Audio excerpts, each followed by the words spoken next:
Hello, Assalamualaikum and good evening. Okay, in the previous video, we have done the C part, B part, and A part. For the solar heat gain, transmission heat gain, and internal heat, all the heat generators are already done, and we already have that value. But in the heat calculation, we have to consider sensible and latent heat. Okay, what is sensible and what is latent?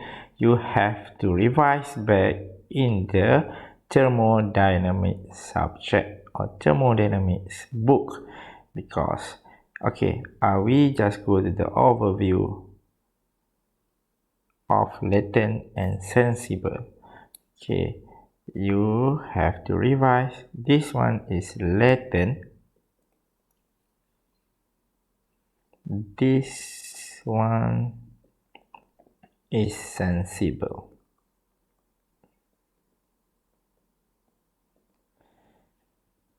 In the V or diagram. Okay, try to find it back and try to revise it and try to understand it back. What is sensible and what is latent heat? We don't have much time to go back to this theory. Okay,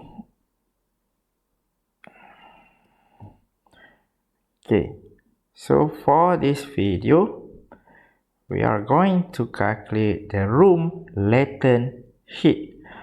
Okay, this is similar to the room sensible heat, which is already done in the C section.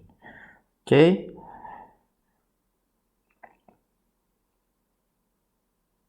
try to copy paste the value. The number of people, we have 30 people, 30 occupants, and refer to the table 10. Table 10. Okay, in the C part before, we took the value of sensible heat 245, but for this time we have to choose the latent value. So take 205 value, put it in on the form 205. Okay, 30% times 205, you will get 6150 BTU. Okay, for the equipment in the room latent, we don't have to calculate it. Why? Because the equipment don't put much the heat for the latent. Okay, so for the D, we only have to calculate the people value, and this one, the only value that results to the total D. So the total D is 6150. Okay, the safety factor of 6150 is 615. So you have to sum up both value and you will get the total room latent heat. 6150 plus 615, 6765. Okay, I put the highlight here. Okay, and now we have to consider the heat to reduce the temperature of the outside air. Okay, once again, it is similar to the previous section in this one. Okay, similar calculation but different value because this was in latent and the previous one was calculated for the sensible heat, and this time we have to calculate room latent heat. Okay, so for the CFM also we have to pick the highest value, which is in this case is 450 CFM. 450. Okay, and GR per pound is specific humidity, but in the imperial unit. GR means for grain per pound. Okay, the difference of grain per pound is 64. Okay, 64.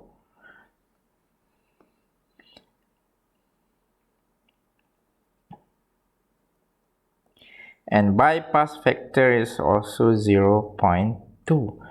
Okay, why I put 0.2? Because there is the value given in the problem, 0.2. If the value of BF, bypass factor, is not given, you have to refer in the table. Okay, table what?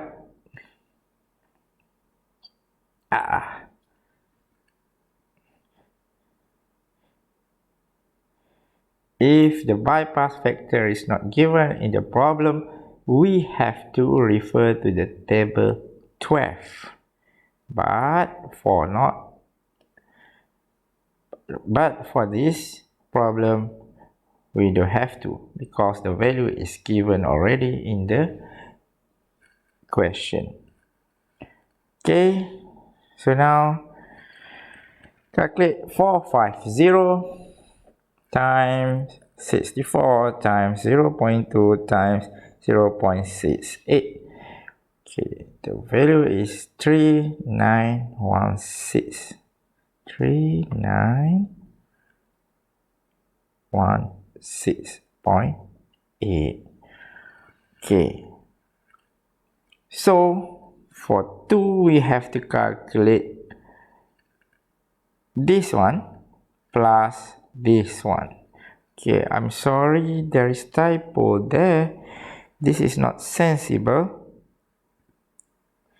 This is latent.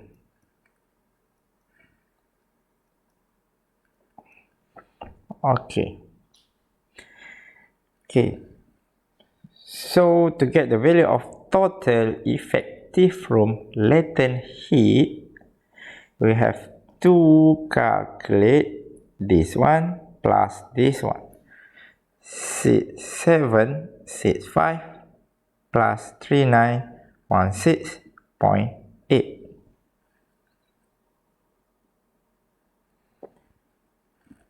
So you will get 10,681.8. Okay, I put highlight here because we have to total the value of room sensible heat from this one plus with the total room latent heat from this one. Okay, so 60,020.14 you have to plus with total room latent heat 10,681.8. Is it correct? Okay. Okay. Resulting to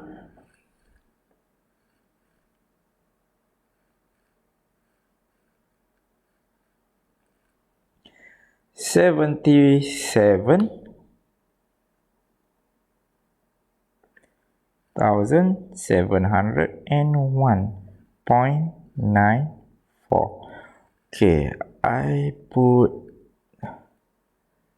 highlighter because this one is also important. Okay, in the last section we finally have to calculate outside air heat. Okay, so this one we put the CFM 450. Okay, for the sensible we have to put the temperature difference of dry bulb temperature, which is 17 in this case. For the latent we have to put specific humidity, which is 64. Okay, and you have to multiply with the difference of 1 and bypass factor.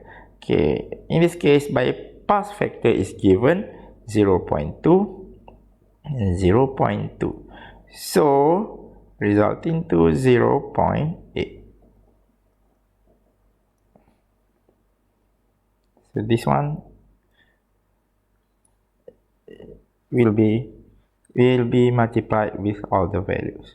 Okay, so now we calculate 450 times 17 times 0.8 times 1.09.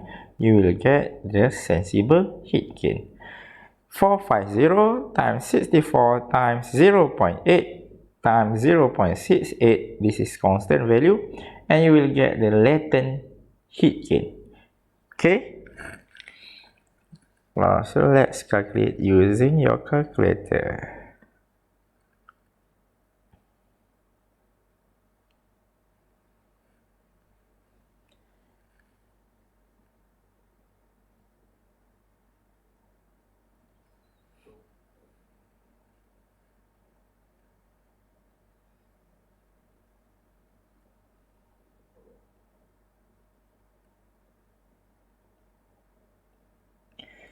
So sum up both values, you will get total E 6670.8 plus 15667.2. So you will get 20,338.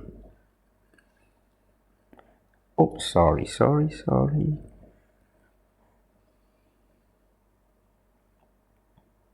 I saw. Okay, and final value, which is we call grand total heat, GTH. Okay, the final value, you have to plus this one with this one.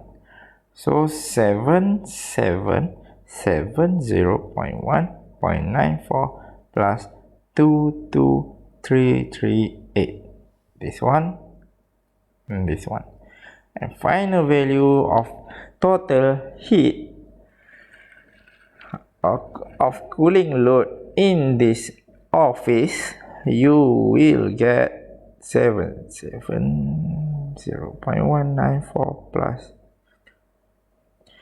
you will get 100,039.94 BTU per hour. This one is the final value of the total cooling load. From this value, we are going to use to design what the type of air conditioner suitable for the building, and how we are going to design the cooling distribution, how we design the air distribution system, and how big the chiller we are going to choose, and how many split unit aircon you are going to use. That's all the decision came from the total heat or total cooling load that you have calculated in this video, this one. Okay, so that's all for the chapter 4 cooling load estimation, and I hope you will understand and you will know how to calculate for your mini project and for your assignment. Okay, if you have any problem or questions, please contact me using WhatsApp or put your message in the WhatsApp group. Thank you and bye bye.